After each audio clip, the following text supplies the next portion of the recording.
कला बहुत सी ना बलोच कला भी साडा अपना है लेकिन ओ चनूरी कला भी मेरा अपना है बाप होरां दी तरफ मुकम्मल ये उन्हां दी जुत्ती दे नौकर है जी उन्हां बिल्कुल उन्हां दा कला चल सी है इंशाअल्लाह बिस्मिल्लाह जी बलोच दा हुक्म बलोच भी मेरा कला और तकरीबन अरसा 15 साल तो बलोच कला आ रहा साइयां दी जुत्ती दा सदका साइयां दे नौकर साईं नूरी कल इमाम कला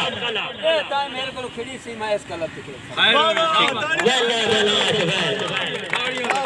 हमारे सराला दियाना साहब ठीक हो गया जी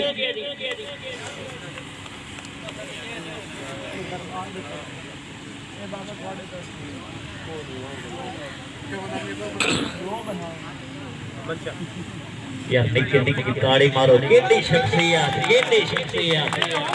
हाय शाह जीवना नु जहान झुकदा है शाह जीवना इथे झुकदा है जिथे बलोच मौजूद है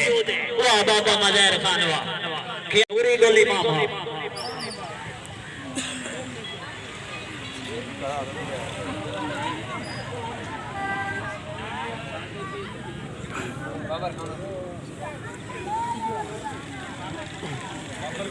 मैं